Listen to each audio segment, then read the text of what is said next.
Terrible stories for terrible people. The Music Box That Killed My Father by Ambrose Bierce.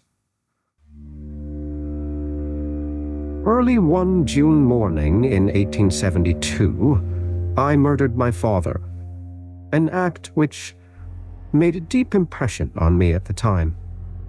This was before my marriage, when I was living with my parents in Wisconsin.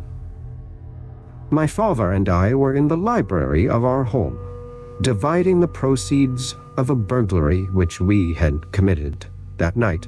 These consisted of household goods mostly, and the task of equitable division was difficult. We got on very well with the napkins, towels, and such things, and the silverware was parted pretty nearly equally.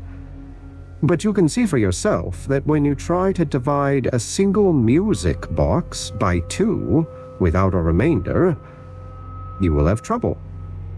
It was that music box which brought disaster and disgrace upon our family. If we had left it, my poor father might now be alive. It was a most exquisite and beautiful piece of workmanship, inlaid with costly woods and carved very curiously. It would not only play a great variety of tunes, but would crow every morning at daylight, whether it was wound up or not. My father had the music box hidden under his cloak. He had solemnly assured me that he did not take it. I knew that he did.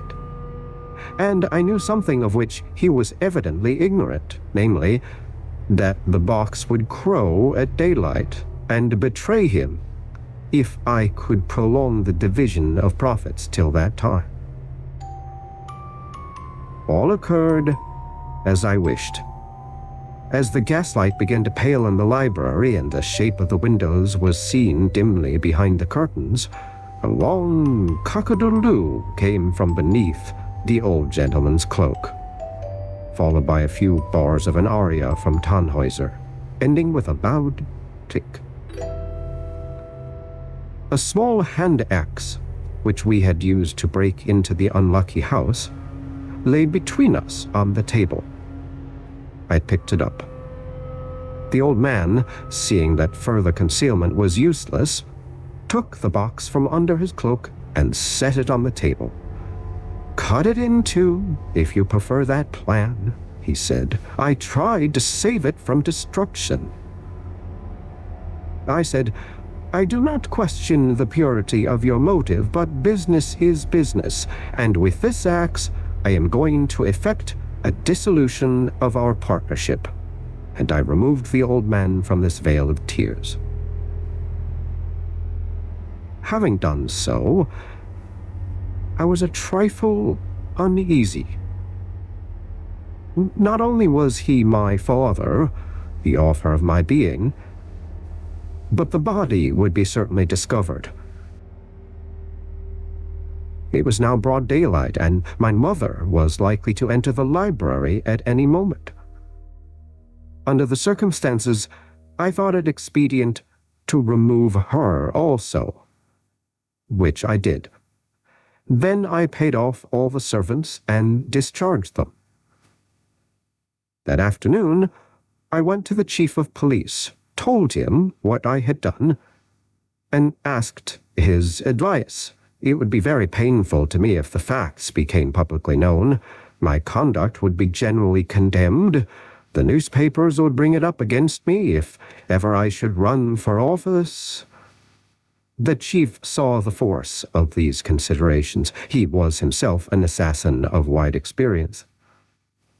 After consulting with the presiding judge of the Court of Variable Jurisdiction, he advised me to conceal the bodies in one of the bookcases, get a heavy insurance on the house, and burn it down.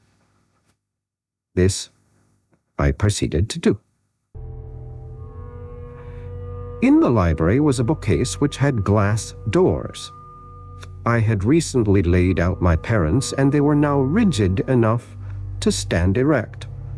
So I stood them in this bookcase from which I had removed the shelves. I locked them in and tacked some curtains over the glass doors. That night, after getting my policy, I set fire to the house and started through the woods to town 2 miles away. I managed to be found about the time the excitement was at its height. With cries of apprehension for the fate of my parents, I joined the rush and arrived at the fire some 2 hours after I had kindled it. The whole town was there as I dashed up. The house was entirely consumed, but at one end of the level bed of glowing embers, bolt upright and uninjured, was that bookcase.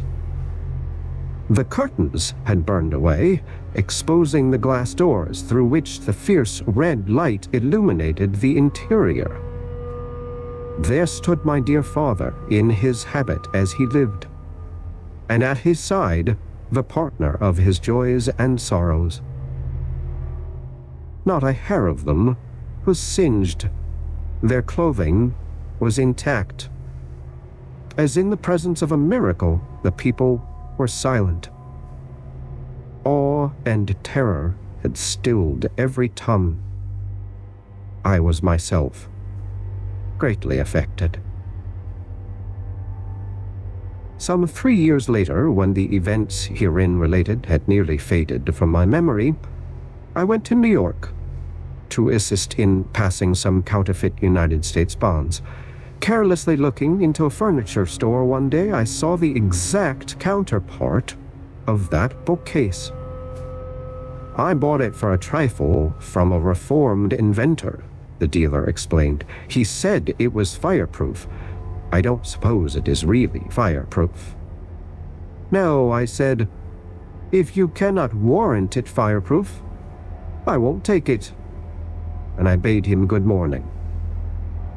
I would not have had it at any price. It revived memories that were exceedingly disagreeable.